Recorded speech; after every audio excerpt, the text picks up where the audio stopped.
les amis! Comment ça va aujourd'hui? Très contente de le savoir. Moi aussi. Je suis encore à la maison. Et toi aussi. On va encore attendre un petit peu. Parce que le méchant virus, il n'est pas encore parti. On va s'amuser à lire des histoires. Est-ce que tu es prêt pour une nouvelle histoire? Très bien. On va chanter la chanson. Est-ce que tu te rappelles encore? Je vais te la chanter encore une fois. 5, 4, 3, 2, 1. C'est l'heure de l'histoire. À la zim boum boum, à la zim boum boum, c'est l'heure de l'histoire.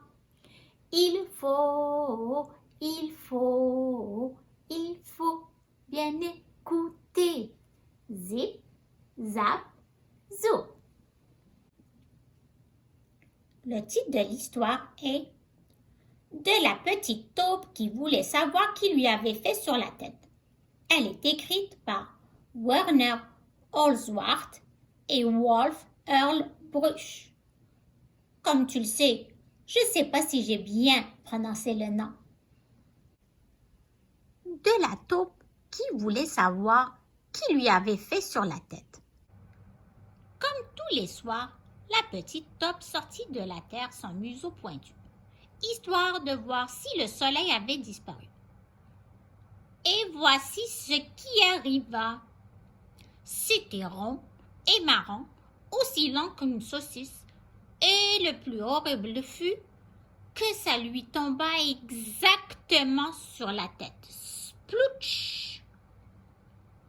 Mais c'est dégoûtant, rouspéta la petite taupe. Qui a osé faire sur ma tête? Évidemment, personne ne répondit.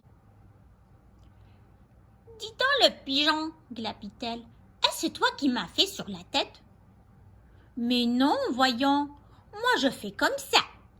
Et splatch, un petit laiteux vint s'écraser devant la petite taupe et moucheta de blanc son pied droit. Hé, le cheval, est-ce toi qui m'as fait ça sur la tête? Hi! Mais non, voyons, moi je fais comme ça. Et pouf, pouf, pouf, pouf, il bombarda l'air de 5 gros crottins.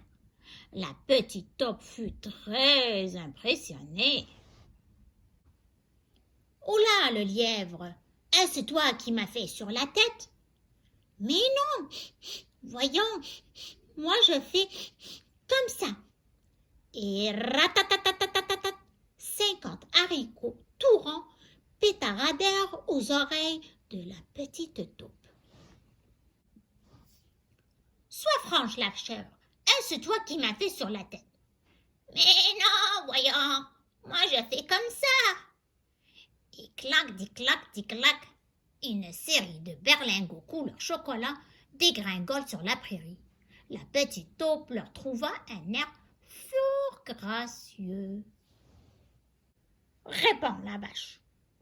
Est-ce toi qui m'as fait sur la tête? Mouh, mais non, voyons, moi, je fais comme ça. Et splatch! Une énorme bouse verdâtre s'écrabouille mollement sur le sol.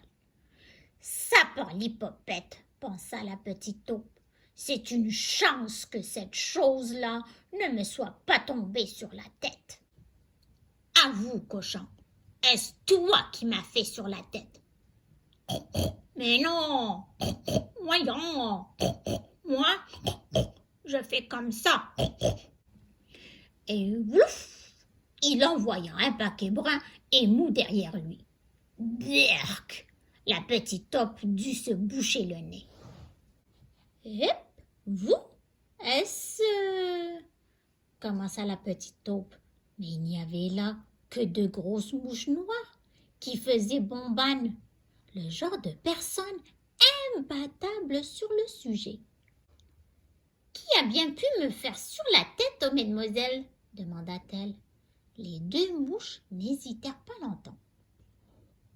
Aucun doute, ma chère, c'est un chien. Cette fois, la petite taupe le tenait, le gros malpropre qu'il avait fait sur sa tête. Jean-Henri, le chien du boucher. Sa vengeance allait être terrible. D'un bond, la petite taupe sauta sur la niche de Jean-Henri. Et pling, une minuscule cacahuète noire atterrit entre les deux oreilles du cabot répugnon. Voilà, justice était faite. Radieuse, la petite taupe s'enfonça à nouveau dans les entrailles de la terre, là où assurément personne au monde ne pouvait lui faire sur la tête. L'histoire est terminée. J'espère que tu l'as aimée. Moi, je l'ai trouvée très drôle cette fois-ci. Et toi, est-ce que tu l'as trouvée drôle? Très bien. Si tu veux une autre histoire, tu sais qu'est-ce qu'il faut faire maintenant. Envoie-moi un message. Bye!